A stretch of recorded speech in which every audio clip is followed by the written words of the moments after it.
Ça y est, je suis partie. J'ai du mal encore à croire ou juste à exprimer ce que je ressens. En fait, ça paraît tellement logique, ça paraît tellement aller de soi que j'ai du mal à ressentir cette chose magique en fait que je devrais ressentir, et pourtant je sens qu'elle est vraiment au fond de moi. Mais en fait, ça va tellement de soi pour moi qu'il fallait que je réalise ce rêve, que c'est comme une suite logique, que c'est juste mon histoire en fait. Par contre, oui, il y a quelque chose qui me fait ressentir ces palpitations, cette chaleur au quotidien, c'est qu'au-delà de juste accomplir ce rêve que je savais depuis toute petite, que je savais il y a 10 ans quand j'ai formulé, que j'allais l'accomplir de toute manière, que je voulais prouver aux gens que c'était possible d'avoir un rêve et de l'accomplir, je savais très bien que je finirais sur la route. Et c'est incroyable de se dire que c'est enfin arrivé. Mais ça provoque de l'excitation et de la joie, de la satisfaction. Et ce qui provoque vraiment cette magie en moi, c'est juste en fait ce que je me suis autorisée. C'est sûrement la plus belle preuve d'amour que l'on puisse faire à soi-même, de s'accorder une telle chose. Parce que je reste toujours convaincue, encore une fois, que tous les rêves, on peut se les accomplir, et en fait, la seule chose qui peut l'empêcher, c'est juste de se priver de ça, en fait, parce que s'en priver à cause des autres, s'en priver à cause de soi, s'en priver parce qu'on pense qu'on ne mérite pas, s'en priver parce qu'on a des devoirs envers les autres. On a tellement de raisons de s'en priver. Il y a des raisons logiques, il y a des raisons vraiment comme l'argent, comme la situation, peu importe. Mais il y a la raison principale qui est juste en fait choisir si on veut faire une vie, si on veut vivre une vie en fonction des autres, en fonction de ce qu'ils choisissent pour nous, en fonction de ce qui est mieux pour nous, ce qu'ils pensent qui est mieux pour nous. Choisir une vie juste en suivant juste son intuition, juste les palpitations au fond de son cœur, et juste sa propre voix, et nos envies, nos rêves, et ce à quoi on pense quand on regarde à travers une fenêtre, quand on est bloqué dans une salle de cours, ce à quoi on pense quand on est pendant un repas de famille et qu'on sait plus quoi dire parce que juste on est en train de voyager dans sa tête, ce à quoi on pense quand on est seul, ce à quoi on pense quand on s'endort, ce à quoi on pense quand on se réveille le matin et on se dit tiens, ce serait tellement mieux si je vivais ça.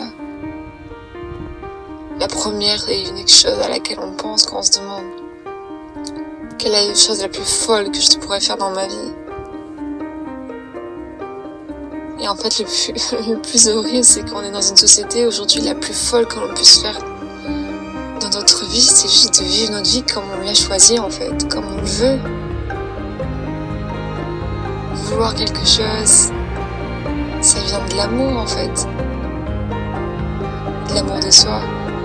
Et l'amour de soi aujourd'hui, on parle juste de l'amour de soi pour son physique, pour une question de d'accepter son corps, mais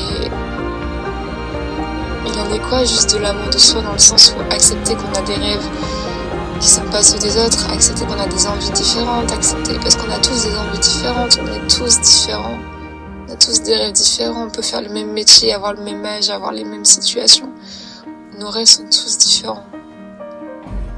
Et c'est incroyable quand on rencontre des personnes qui ont ces mêmes rêves. Mais avant tout, juste, c'est incroyable d'accepter de se rencontrer soi-même, en fait, d'aller partir à la découverte de soi-même et partir sur le chemin de ses rêves, c'est la seule et unique manière de se découvrir. Et c'est ça le plus beau dans ce que je réalise aujourd'hui, et c'est ça qui peut me faire pleurer aujourd'hui, c'est de me dire que, après toutes ces années assez horribles que j'ai vécues, et avant cela, c'était toutes ces années à me priver, à attendre que ce rêve se réalise, à aller dans des salles de cours alors que je rêvais d'être ailleurs. Ça fait des années que j'attends en fait, et j'ai attendu pendant des années de pouvoir me découvrir. Et j'ai l'impression enfin d'être moi. Quand je me vois, c'est tout nouveau, c'est moi que je vois, c'est moi dans le milieu où je suis censée être, parce que je vis la vie que je suis censée vivre. parce que je l'ai choisi. L'être humain se doit d'être égoïste et c'est pas de l'égoïsme. On a des proches, mais ça veut pas dire que s'aimer soi, c'est oublier les autres, au contraire. Parce que quand je réalise mon rêve, tout ce que j'ai envie de dire aux gens, c'est justement, accomplissez le vôtre. C'est la seule chose que je veux voir en vous. Alors c'est juste en fait la chose la plus logique et la chose la plus riche que l'on puisse vivre. Et ce que je vis en ce moment, ça fait que 3 jours et c'est exactement comme j'imaginais. Je sais qu'il y a des choses, beaucoup de péripéties qui m'attendent et déjà j'en ai eu. Mais tout va de soi, tout s'arrange, rien ne peut m'empêcher de ressentir cette chose immense dans mon cœur qui est juste celle de vivre pour moi et de plus avoir la sensation que je vis pour quelque chose d'autre, pour quelqu'un d'autre. Pour des règles que je me suis inventées, pour des règles que les autres ont formées. Vivre pour soi et juste être soi, découvrir qui on est. En 21 ans de ma vie, j'ai enfin l'impression de découvrir qui je suis. Parce que je suis enfin sur le chemin de mon histoire. C'est ça qui est incroyable.